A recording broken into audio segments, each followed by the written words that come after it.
What is up, guys? Stark here, and in today's episode of Talking OPTC, I'm going to be talking about some of the new news that was released on Global over the past week or so. Now, the main focus of this video is going to be on the new Sugofest, which is going to be the Akainu or Sakazuki Sugofest, but I'm also going to be talking about the invasion here. The Whitebeard invasion is coming to Global, so let's go ahead and take a look at that. Now, for anyone who doesn't know, the ambush or invasion raid bosses, they work a little bit differently than normal raid bosses, and what you have to do is you have to beat a previous raid boss, so any other current raid boss that's out, you just beat them, and then there's a chance that you can spawn the invasion Whitebeard, and you have to take the same team that you used to beat the previous raid boss, and you can't use gems, so you have to make sure your team is set up properly in order to beat both raid bosses.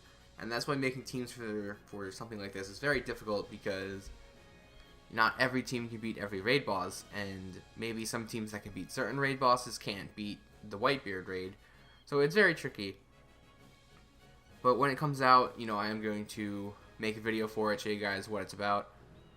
You guys might be wondering why I don't make like preparation videos and things like that, and I guess I could, but I don't really like talking about something that's not out yet. I could show you a team that could theoretically work on paper, but then you get into the raid boss and it doesn't actually work. I just don't like doing that. I like to go ahead and make the actual video showing you firsthand how the team works and what you're supposed to do with that team, other than to just show you a team and leave you on your own. But if you guys do want to see preparation videos and things like that, I could go ahead and make them. But I do prefer just to stick to the actual gameplay videos and show you firsthand exactly what you need to do. Now, the one thing that I don't really like about this is that it appears that this Whitebeard ambush is only going to be around during this clash. Now, I don't know how I feel about that, but if it comes back during every clash, then I guess that's fine, because, it's supposed to be a permanent thing. At least in Japan, Whitebeard raid is always there. And you have an easier time dealing with it because you can pick which raid boss you want to do. In this situation, we only have these 4 raid bosses, so it's going to make, coming up with a team a lot trickier. But that could just be like a typing error or something like that.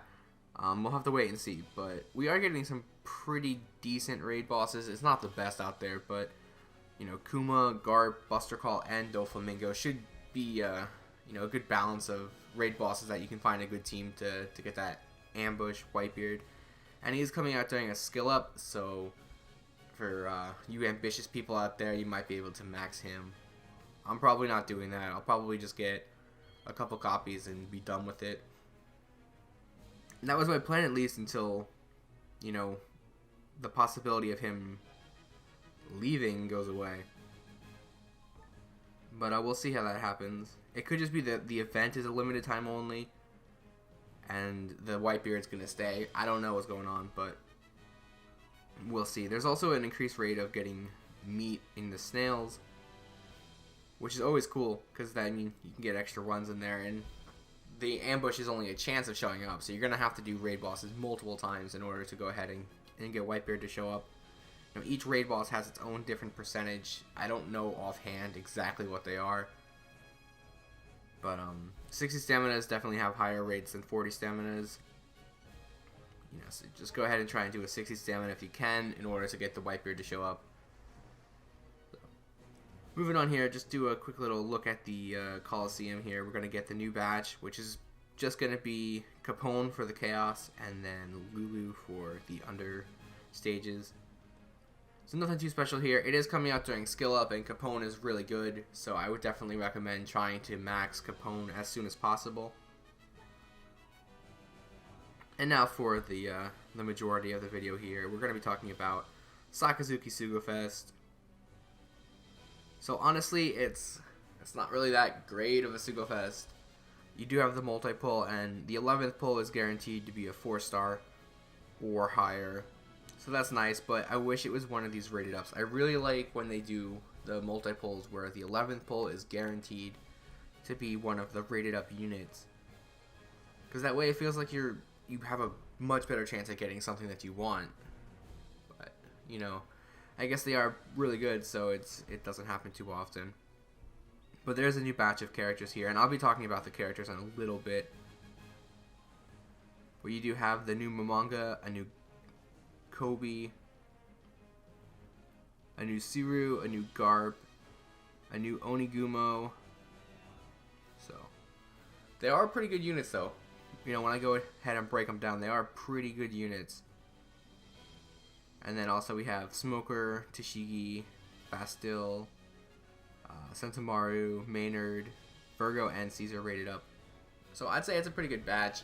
Kainu is really good, so you know, if you want him, I would definitely recommend doing this. I'm not sure how many I'm gonna do, but I'm definitely gonna do multiple multi-pulls for sure, because I really, really want a Kainu. He's number 1 on my hit list, so I'm really hoping I can go ahead and get him.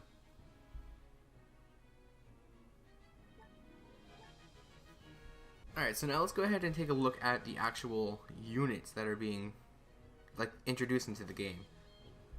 So first up here we have Onigumo, and he's going to be a driven slasher int character with 2,598 max HP and 1,383 max attack. So that's pretty good stats there for an int slasher, so you know, Global could definitely use more of those. And for his captain effect, he's going to reduce the cooldown of all specials by 2 turns at the start of the fight, and then boost the attack of slasher and driven characters by 1.6 times, which is kind of an interesting attack multiplier. But if they are slasher and driven, it's going to be a 2.56 boost. So, you know, you get a little bit extra attack than a normal 2.5 captain if you're using a full team of slasher driven characters. For his special, he's going to randomize recovery, tamedom, and bomb orbs, and then he's going to make strength, dex, and quick orbs beneficial to driven and slasher characters for 2 turns. So that's a pretty interesting special, and it's definitely something that we'll probably see a lot of play. Considering it starts at 15 turns and maxes at 9 turns, even without skill books, he's definitely going to find his way onto some teams pretty quickly. And then for his sailor ability, he will reduce paralysis for 5 turns, but it's only on himself. So, you know, it could be useful if he does get hit with it, but he's not going to be helping the team out too much with that. Overall, though, I'd say he's a pretty good unit. I'll definitely be happy to get him. Moving on here, we're going to be talking about Suru next. Now, she is a cerebral shooter quick character with a max HP of 1,960 and a max attack of 1,252. Again, for Suru, she does have pretty high attack stats, which is kind of strange. But anyway, her captain effect will heal for 1.5 times her recovery at the end of each turn. Or, I'm sorry, we'll start over. She will heal for 1.5 times her recovery at the end of the turn for each time you hit a good, and she will heal by 0.1 times her recovery at the end of the turn for each time you hit a perfect. So she's kind of like a mini Corazon, if you want to think about it that way. For her special, she will deal 10 random hits of quick damage to random enemies, and then boost the attack of all characters by 1.5 for 1 turn. So, you know, 1.5 attack booster for all characters is pretty good. And she does have that 10 hit, you know, attack, which can get rid of, like, hit combo barriers and stuff like that. So it is pretty good. But it is random hits, so if you do have multiple enemies in the stage, you know, it could not do a whole lot of damage overall, just because she'll be targeting different characters. Overall, though, she's not really a bad character. Her sailor ability will reduce duration of paralysis by 1 turn, and that's universal, I believe, on the entire team. I'm not sure if she'll find too many spots on teams, but, you know, I figure eventually she'll find a spot on a team for specific things, or maybe just combo her with a Corazon captain if, you know, you don't have him.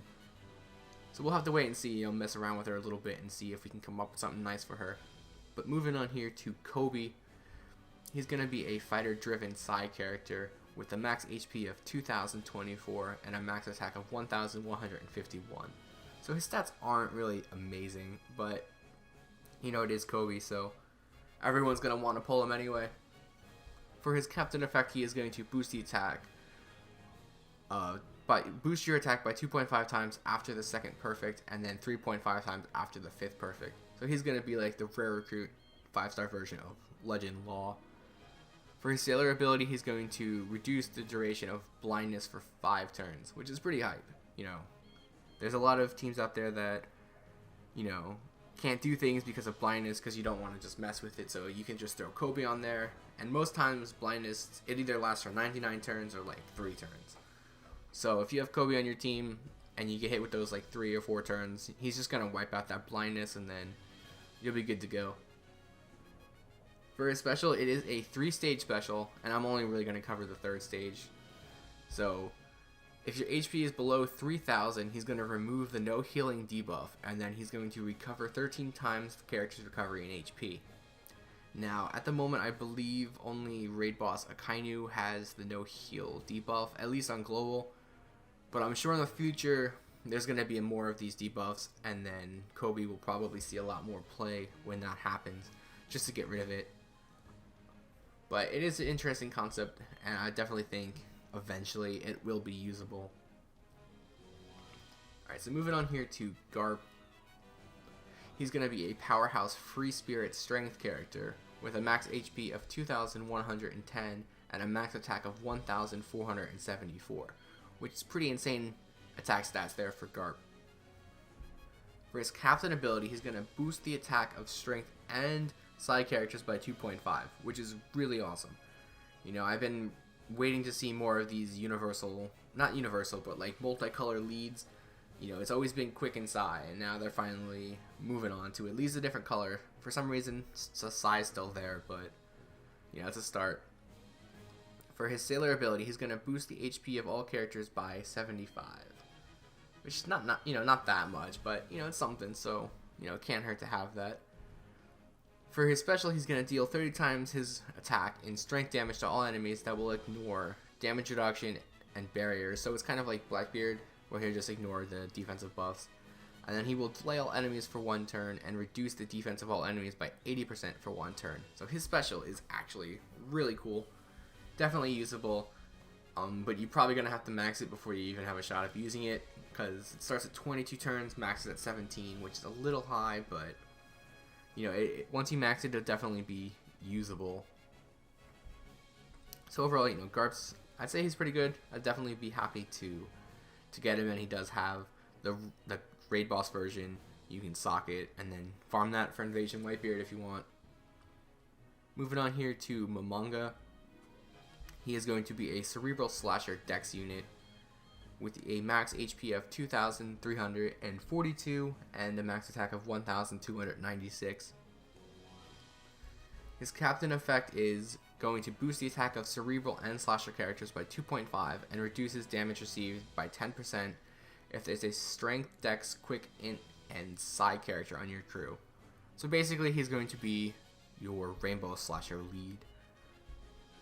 His Sailor ability will boost the attack of Slasher and Cerebral characters by 75 if your captain is a Cerebral character. So basically, if you're using this guy as a captain, his Sailor ability will work and give you a little bit of a boost in attack.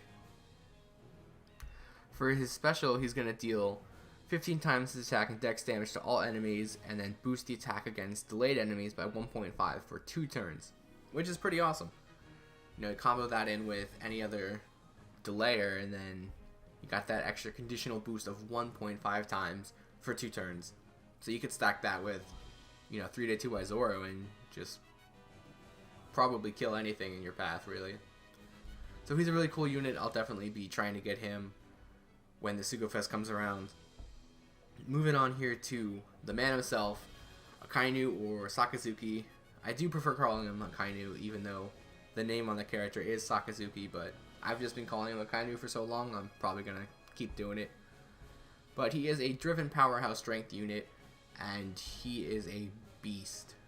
His max attack is max HP is 3,500, and his max attack is 1,600, which I believe is the highest in the game, even on Japan at this point. His captain ability will boost your entire crew's attack by 2.25 times, which already is pretty good.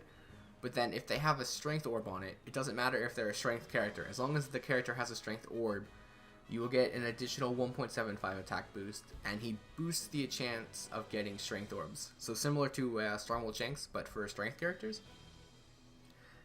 That's just insane. Like, when Shanks gets a 6-star plus, I really think he's going to end up being similar to Akainu here. But it's just ridiculous damage output. All you need is a strength orb. It doesn't have to be a strength character, so it's close to like a 4 times attack boost if they have a strength orb on them. And then if they're a strength character, it's going to do even more damage because it's going to be a matching orb. So that's pretty nuts. But then his special here is going to deal large typeless damage to all enemies and randomize non-strength orbs. So if you have a strength orb, it's going to stay. If you don't have a strength orb, you have a chance of getting a strength orb because he increases the odds of it. So when you use a special, you're probably going to end up with a near full board of strength orbs. But then he also boosts the attack of characters with a cost of 50 or higher by 1.75 for 2 turns. So, you know, you're going to use that pay-to-play team there and do some serious damage. This guy is just, he's a glass tank or glass cannon, but you know, he's definitely powerful. And these are the type of captains I like, you know, the ones that are really specific towards one class. But even so, like, Akainu's just gonna destroy everything, man. Like, I really hope I pull him in the Sugofest. I'm definitely excited about it. And you know, I'm just hoping for the best. Hopefully I can pick him up. But that's pretty much going to be it for me here, guys. Let me know what you think about the Sugofest. Are you going to pull or not? Who are you looking for if you do pull? Maybe it's not a unit in this batch. Maybe it's something else. Someone rated up. Personally, outside of the new units, I am really hoping to get the Tashigi, who's rated up. So, you know, if I can get her, I'd be pretty happy as well. But until next time, guys, I will see you guys later. And thanks for stopping by.